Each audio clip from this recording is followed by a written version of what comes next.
মোহাম্মদ মনোয়ার হোসেন মাগুরা। মাননীয় স্পিকার, আপনাকে অনেক ধন্যবাদ। প্রথমে আমি মহান রব্বুল আলামিনকে স্মরণ করছি, কারণ এই সংসদে আমি মাননীয় সদস্য, আপনার সময় 6 মিনিট। জি মাননীয় স্পিকার, আমি ঘড়ির দিকে মাঝে মাঝে তাকাবেন। ঘড়ির দিকে তাকিয়ে বলবো। মাননীয় স্পিকার, মহান রব্বুল আলামিনকে স্মরণ করি এই কারণে যে আমি প্রথমবারের মতো এই সংসদে উপস্থিত হতে পেরেছি। এর সাথে আমি অবশ্যই ধন্যবাদ দিতে চাই আমাদের নেতা, সংসদীয় দলের নেতা বর্তমান প্রধানমন্ত্রী জনাব তারেক রহমানকে, কারণ উনি আমার উপর আস্থা রেখেছিলেন এবং সেই জন্য 36 বছর পরে মাগুরা 1 আসনে 1,01,000 ভোটের ব্যবধানে আমি পাশ করে এই সংসদে আসতে পেরেছি।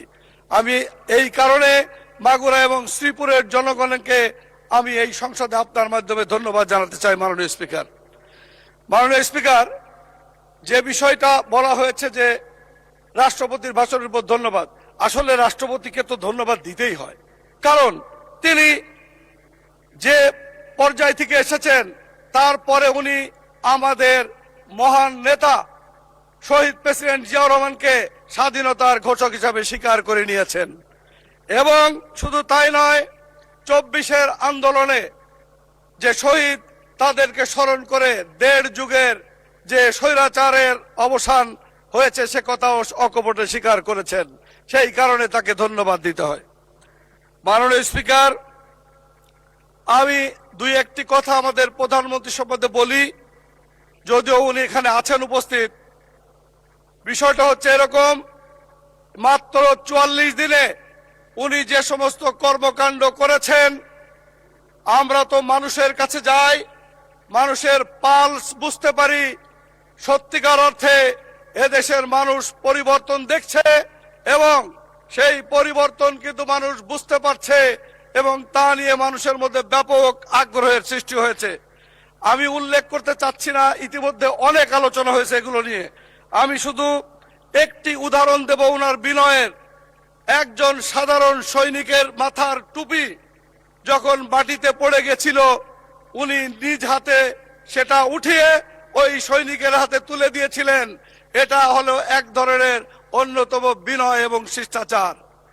মাননীয় স্পিকার, আপনি জানেন মাগুরা 1 আসনের সত্যিকার অর্থে মাগুরা শ্রীপুরবাসীর নানা সমস্যায় জর্জরিত। তার মধ্যে বিশেষ করে স্বাস্থ্য খাত যদি আমরা দেখতে চাই, স্বাস্থ্য খাতের অবস্থা অত্যন্ত ভয়ঙ্কর। আমি যেদিন এই সংসদে শপথ নিয়েছিলাম, সেদিনটি আমি শপথ নিয়েই মাগুরায় প্রথম পদার্পণ করে আমি হসপিটালে গমন করেছিলাম।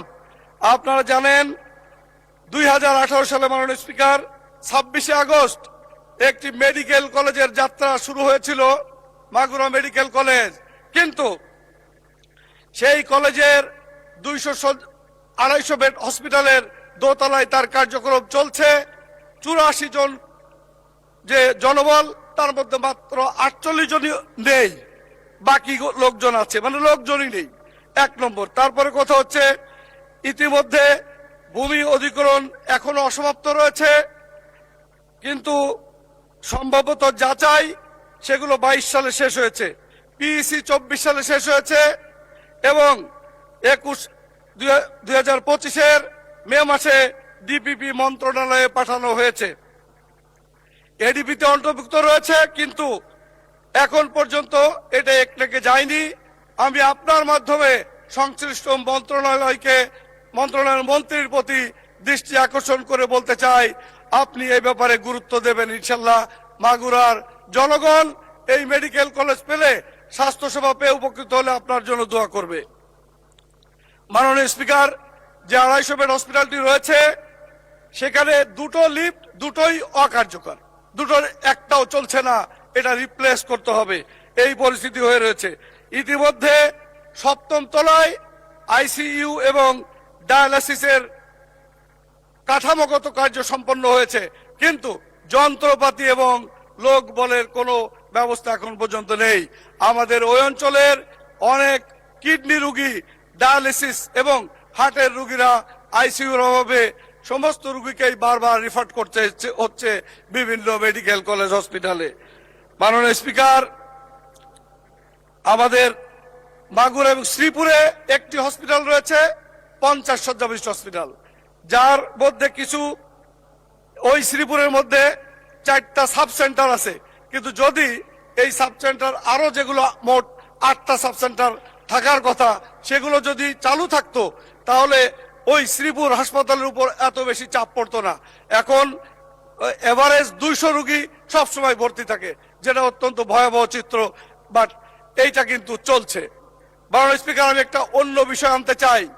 ইতিমধ্যে আপনারা জানেন হাম রোগটা, মিজলস, এটা কিন্তু একটা মহামারী রূপ ধারণ করেছে। এই পরিস্থিতিতে আমি আপনার এই সংসদে বলতে চাই, যদি সুযোগ থাকে আগামীকাল বৃহস্পতিবার সংসদকে ছুটি দিয়ে আমাদের সকল সংসদ সদস্য তার নিজ এলাকায় গিয়ে হাসপাতালে যাক এবং তারা তদারকি করুক কি পরিস্থিতি মানুষের চলছে। তাহলে আমার মনে হয় এটা একটা ভালো প্রস্তাব হতে পারে মাননীয় স্পিকার। এবং আমি আর একটা কথা বলে শেষ করবো, অবশ্য আমার সময় নেই, সময় শেষ। 1 মিনিট কি দেবেন মাননীয় স্পিকার? ধন্যবাদ মাননীয় সদস্য। 1 মিনিট সময় দেওয়া যেতে পারে। থ্যাংক ইউ মাননীয় স্পিকার। আমি একটা অন্য কথা বলতে চাই। বিগত স্বৈরাচার আমলে আমি সব সংসদ সদস্যদের পক্ষে এটা বলতে চাচ্ছি যে আমাদের যে সারের ডিলারশিপ দেওয়া হয়েছিল এবং খাদ্যের, এই বিগত স্বৈরাচার আমলে রাজনৈতিক বিবেচনা এগুলো দেওয়া হয়েছিল, কিন্তু এগুলো থাকলে একটি ঝুঁকি থেকে যায় সার বিতরণে এবং খাদ্য বিতরণে। আমরা চাইব অবশ্যই আপনার মাধ্যমে এর একটা প্রতিকার যেন হয়। আপনাকে ধন্যবাদ মাননীয় স্পিকার। আসসালামু আলাইকুম ওয়া রাহমাতুল্লাহি ওয়া বারাকাতুহু। ধন্যবাদ মাননীয় সদস্য।